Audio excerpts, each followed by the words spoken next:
I expect some of the counties to be, anywhere from about 15% to 25% down. Wow. Um, Are you talking just multifamily or total? just multifamily, just Wow, multifamily. really? You said They were 15 to 25%? correct.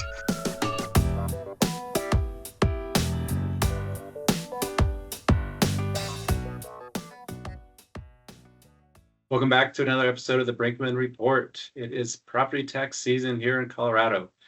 We will be receiving our property tax assessments May 1st. And so it's a perfect time to do a deep dive on all things property taxes. We have an expert here today to help us get a better understanding. That is Matt Pulling, is a principal at Ryan, one of the largest tax firms in the world that focuses on property taxes. And so he's a specialist in valuation, assessment, taxation, and exemptions.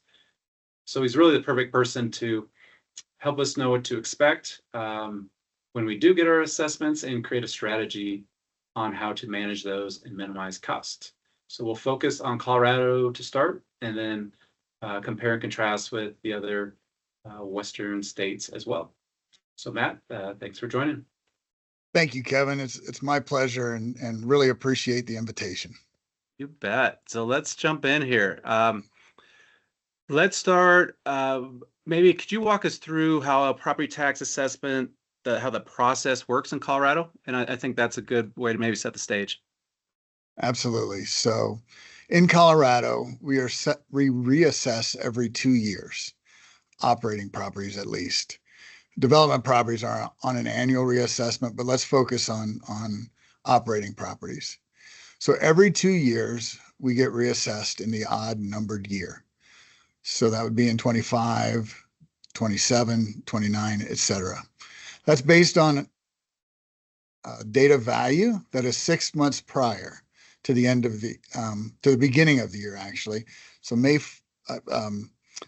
January 1st is the lien date or the assessment date, but it's based on a value that is 6 months prior, June 30th of 2024. Why do they make those different, Matt? So we're getting our assessments now, May 1st.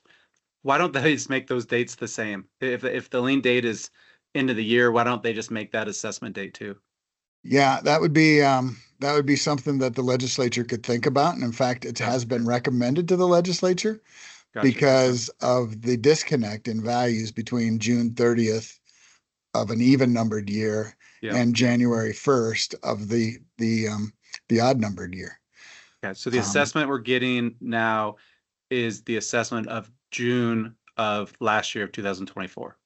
That's correct. What we look at is cost information, sales information, income information, whether it's rent, expenses, cap rates, from a 24-month period.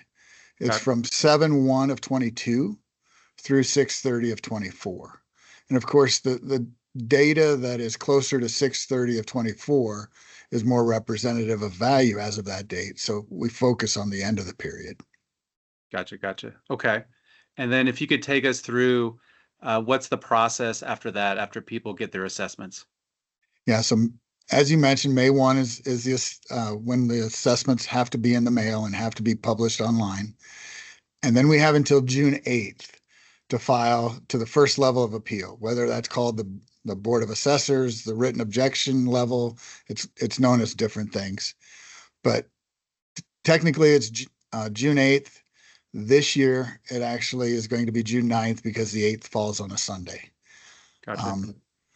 So that is all 64 counties are due June 9th.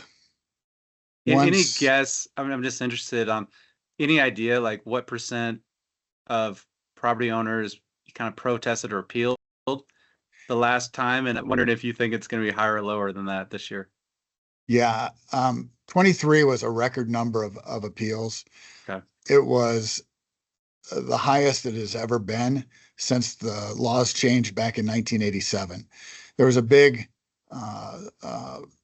a significant number of appeals back in 87 because that's when the law changed and brought the value back from 10 years ago to 85 actually.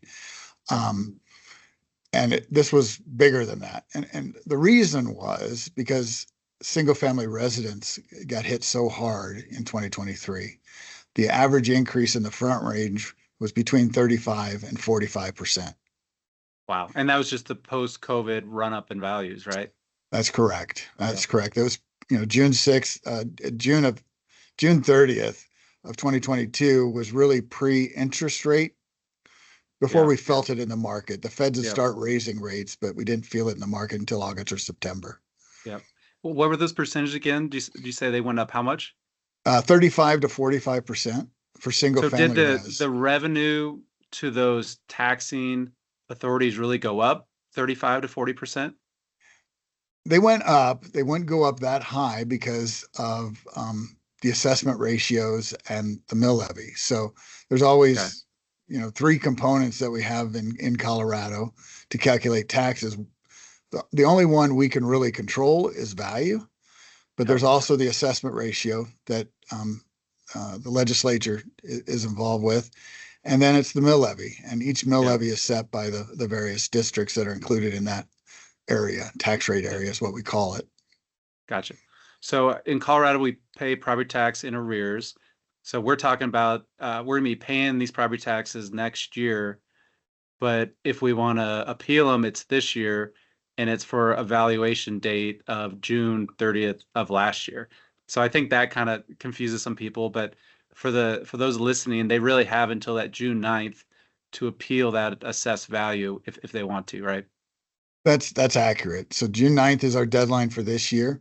And Colorado is the one market that we can file retroactive appeals once we have the tax bill. So if for some reason you miss the 9th, the deadline on the 9th, or maybe you acquire a property after June 9th, as long as you have ownership in 2025, you can file what's called an abatement.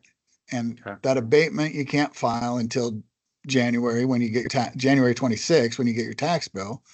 So you have to pay your tax bill in full, but you can file that abatement, potentially get a refund, and plus the interest. So have you, in your experience, where have you seen the most success on these appeals and maybe reassessing at a lower value? Is it earlier, going through kind of that appeal deadline? Is it later? Any strategy there? Yeah, we would always recommend to try to file an appeal by the June 9th deadline. The counties are more receptive to appeals than they are to the abatements. You get your, if you do have a case and the value does get reduced, it impacts your tax bill. So, it helps with cash flow because you're not waiting, you're not paying in full and waiting for a refund. There had been some folks that played games with the system and would wait until the deadline of the abatement and draw all that interest, but now interest doesn't start until you file your abatement. So that loophole has been closed, which is appropriate. Gotcha. And then can you talk a little bit just how taxes are due? I know there's a couple options in Colorado. I'm wondering what the philosophy is or the theory behind why they gave those options. Yeah, two options are paying in full by April 30th or paying in halves the last day of February and June 15th. I have clients that do, make payments both ways. There's no discount. There's no, some folks think it's time value of money, but with the two different deadlines, there's really only about 15 days different. And it's really preference on whether you want to pay in full or pay in halves. Gotcha. So I'd love to dive in more on multifamily specifically in Denver. I know you cover a lot of territories, but I'd like to start there. Could you talk first on how they go about their assessment? I just know from my old appraisal class, there's the sales comp approach, the cost approach. They could do the gross rent multiplier. Curious how they go through that process. Yeah. So back in the 90s, the early 90s, the apartment association was able to get multifamily classified as a residential property. And to get it classified as residential and have the favorable assessment ratio, we had to give up some of the methodologies that we could use. So typical properties, you're using an income approach, you're using a sales comparison approach, and you can use a cost approach. For multifamily going forward from 92 on, we could only use the sales comparison approach and a look at the gross rent multiplier. The gross rent multiplier is just that. It's a factor of gross rent and is determined by the sales that took place during that 24-month base period. In my opinion, it's just a follow-on to the sales comparison approach rather than an income approach that some of the counties believe it to be. So in this market we're in right now, there's not a lot of market rate sales. There's starting to be some stress and motivate sellers. How do they treat that in their assessment? Because you could take one, fire sale, and then all of a sudden all assessments are 30% lower, and I assume they're not going to go for that.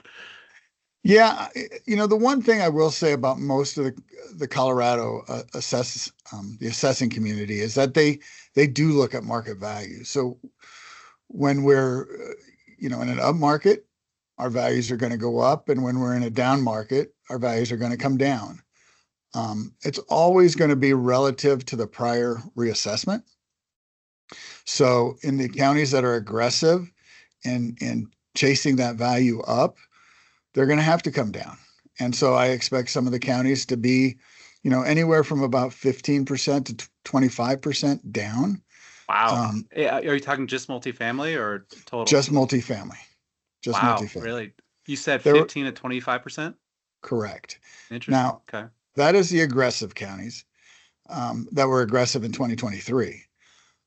In 2023, there were a few counties in the front range that were not as aggressive chasing values up and used different methodology and didn't chase all the sales. And we're at 90 to 95% of market value. Mm-hmm. They're not going to go down as much because their starting point is lower, which can make it confusing because market conditions have deteriorated and you would expect a bigger reduction than you might actually see. Yeah. That's why I think talking to you is so interesting, because everyone else in the industry is trying to get higher values, right? So they're sometimes saying it's not that bad, cap rates haven't haven't changed that much. So it's super interesting because I kind of feel you're more accurate. So what do you think cap rates have changed for multifamily in Denver? In any sense on that? Yeah, we don't use the income approach, but the gross rent multiplier is really the inverse of a cap rate. Gotcha. And so, cap rates have increased. Just looking at data, it's increased probably about 100 to 150 basis points from 6/30 of 22 to 6/30 of 24. So you think that's equivalent of 150 bips of cap rate expansion, right? Correct. Wow. It increased from, some of the data I was looking at, we were in the high threes, maybe low four for Class A. Mm-hmm. High threes, low fours back in June of 22, and now we're probably in the high fours to low fives on Class A. Interesting. And then, what do you see for vacancy and concessions? Because we're starting to see Denver's at least a 4-week kind of concession market. What we're seeing. Yeah, concessions have been going up, vacancy has been going up. It's stabilized lately, but as of 6/30 of 24, it was still on the increase. It was, I think it was about 6% in the second quarter and it's gone up to about, 10%, 11% in the fourth quarter. Yeah. Yeah. Now I think about it, I think there's this consensus that people are saying from the top of the cycle to now maybe values of multifamily have come down 20%. And that's interesting. That's right in the range that you just gave. So it's interesting. There's a lot of data points that are all kind of pointing at the same place. So knowing that, can people assume they're going to have 15 to 25% reduction in their tax bill? Well, the interesting thing is the changes. There's other changes. So you're gonna see your value come down 15 to 25%, somewhere in that range. Again, that's going to be your Class A's. There could be some different percentages in your Class B's and lower, but you've got the assessment ratio, which legislature has been playing with, and they bifurcated the assessment ratio, but also it's your mill levy. We go back to that two things that make up your tax bill, your value and your rate. And so the rate's likely going to tick up. And so you're probably see a decrease in taxes, but it's not going to be 15 to 25. It's going to be, 5 to 15. That's still pretty good. And so that's Class A. How does that differ from, say, Class B and Class C? Yeah, those were not as aggressively increased in 2023. So the decreases in B and C are probably going to be not as high as the magnitude of the Class A. And it really depends on submarket. So we'll have to look at submarket. We'll have to look at sales. There's not as many sales.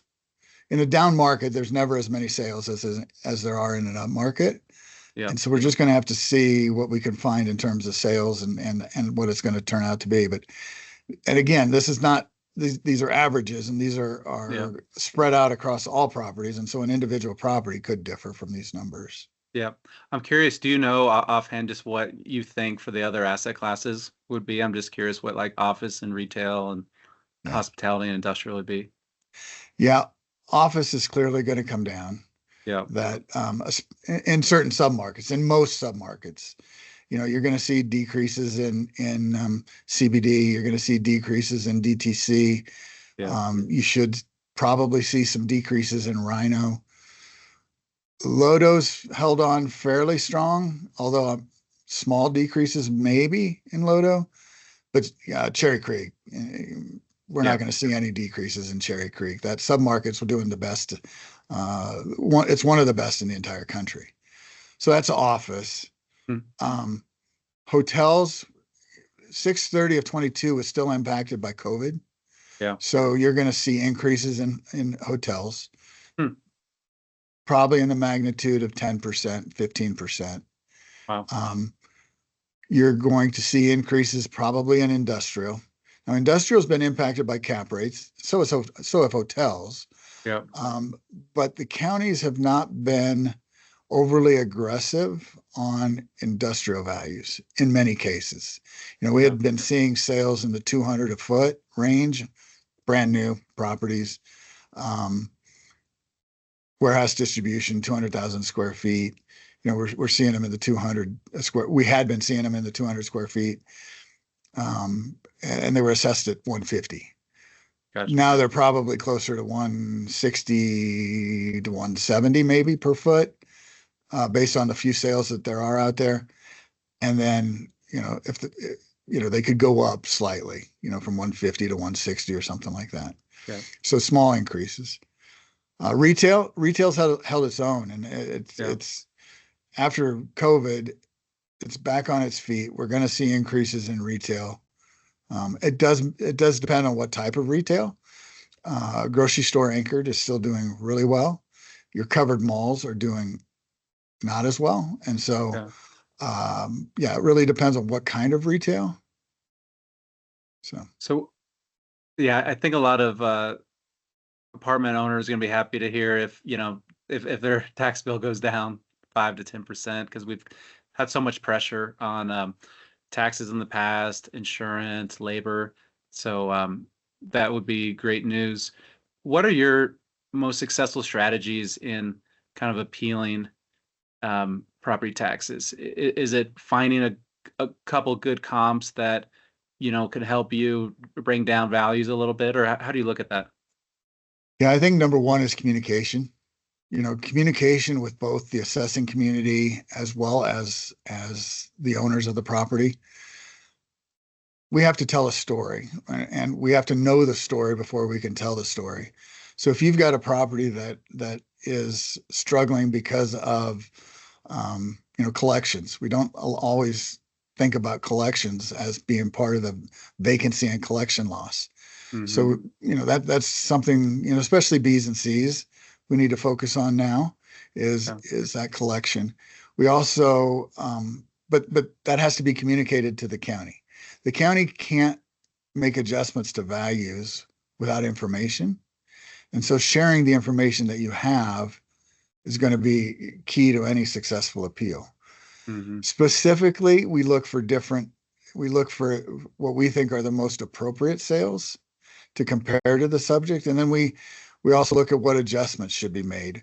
We like to look at average unit size and rents per unit. We think that takes into account a lot of the adjustments that should be made.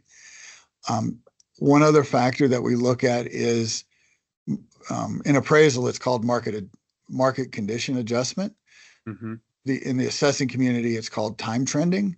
And so we look at time trending to make sure that we agree with what the county's doing in terms of time trending.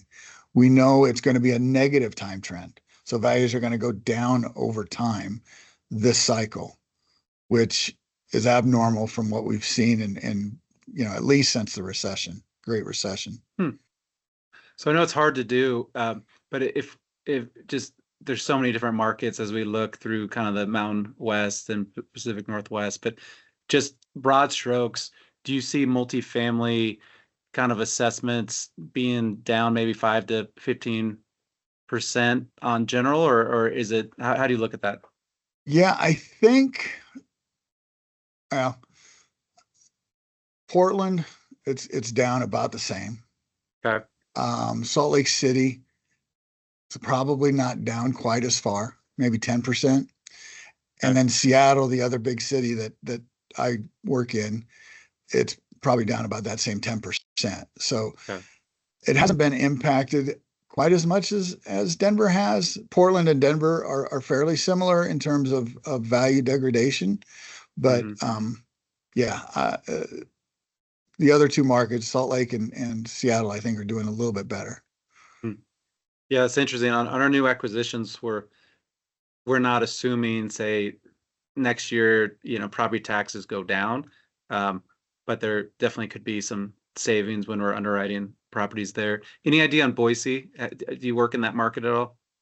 We do some. Boise's an interesting market. It is, it was really, really hot during the pandemic because, of just a great quality of life in Boise.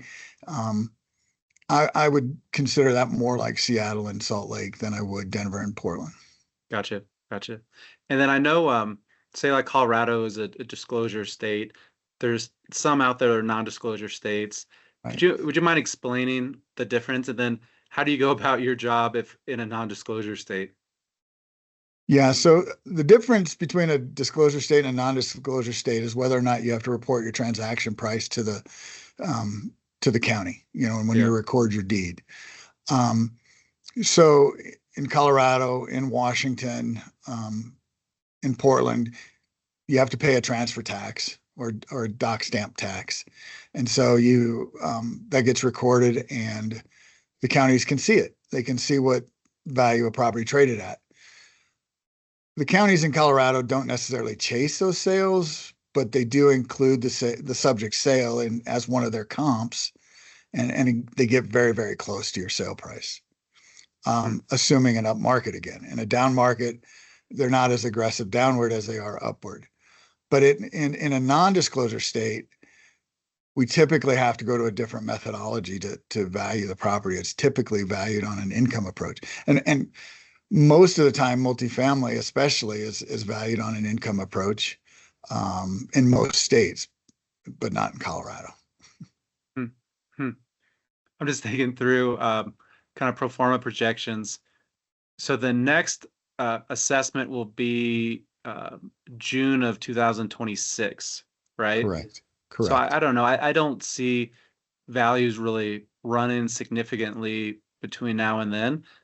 So there's a decent chance our property taxes for 27, 28 will still be a little bit muted, right? Which might help a little bit.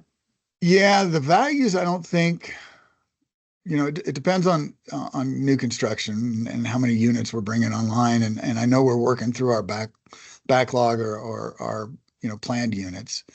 I don't have the specific numbers off the top of my head, but it depends on how demand for those units goes. But I think values are going to be relatively flat through June of 26. The one caveat we have is the assessment ratio. That assessment ratio is changing, and it's going up from what it has been historically. Yeah, would you, I saved that for the end because I know it's complicated. Would you mind just giving a little bit of background? Is Gallagher the best way to start, and then kind of what changes there's been since then? Yeah, so Gallagher was voted in and brought in as an amendment to the Constitution in 1982. But in November of 2020, we went to the voters, and the voters approved the removal of that amendment. So Gallagher is no longer. What Gallagher did is it required 55% of the tax base to come from commercial property and 45% of the tax base to come from residential property. So that impacted the ratios. The commercial ratio had been 29%, and the residential ratio started as 21%. Prior to these legislative changes that I'm going to get into, it has the residential ratio has come down to 6.765. That's where things get a little bit complicated. In 2022, there were some legislative changes that brought the assessment ratio from 29% on commercial down to 27.9. And then on residential, it was 7.15, then 6.765, and then 6.7. 2023, we had some legislative changes. Actually, our deadline for appeal changed in 23 from June 1st to June 8th. So they did give us another week to look at this, look at the values. It's about 38 days that we have a chance to look and review. But then in 2024, they made some major changes in a special session. There were two propositions that were going to be in the ballot in November of 24. Prop 50, that was going to cap statewide property tax collections at 4%. And then there was Prop 108 or Proposition 108 that was going to reduce commercial ratios to 24% and residential ratio to 5.7. Well, that would have created a $3 billion, depending on who you were talking to, it was going to create about a $3 billion budget shortfall. And so the legislature worked with the proponents of 50 and 108 to come up with a solution. And their solution was the special session that reduced commercial ratios over time from 27.9% down to 25%. Yeah. So in 2027, the commercial ratio will be 25%. It steps down 27.9, 27, 26, 25. Residential. Is it fair to say that commercial property owners take a oversized burden on property taxes in Colorado? And the single family homeowner, I guess the non-commercial really has a benefit and maybe lower property taxes compared to maybe other states. People from out of state always tell us that, and I'm wondering if if you think that's true. I think it's accurate that we pay lower property taxes on residential properties compared to our surrounding states. Wyoming's pretty low as well, but an example of that just would be, my dad's property in Nebraska.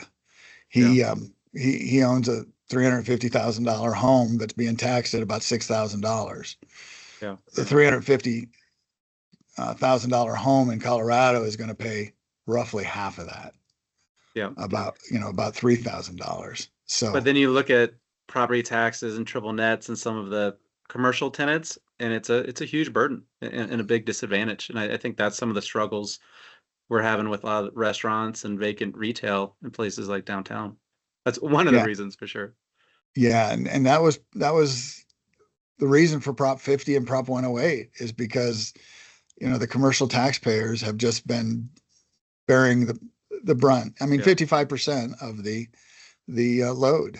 And so with Gallagher's repeal, that split doesn't have to happen anymore, but there's still, you still have to be thoughtful. You still have to have business. The other thing is that we all often think of the front range only, but the varying amounts of personal property versus real estate versus land versus residential, varies, from the Eastern Plains to the mountains to the Western Slope. And it's really hard. And I commend the legislators for doing what they can, but it's very hard to get one system for the entire state because it's so different.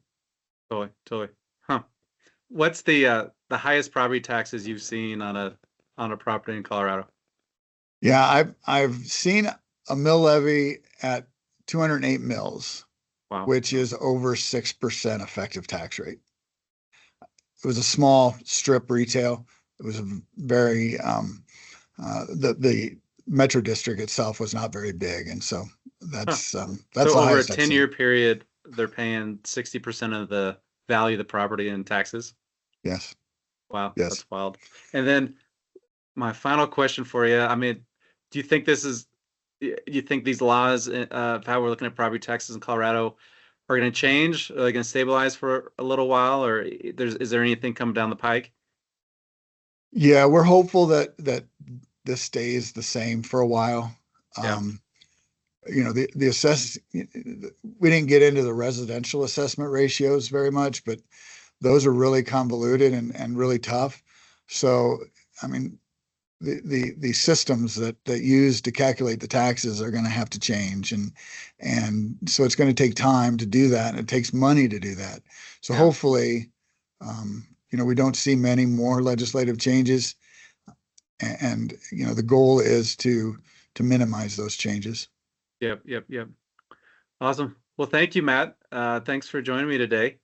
It's been incredibly helpful for me. I actually got some good news that it's not great that our values have gone down over the last couple of years, but there's going to be a little bit of relief in potentially property taxes. And we're filming this on April 29th, and we'll all know in a couple of days where those assessments come out, right? That's exactly right.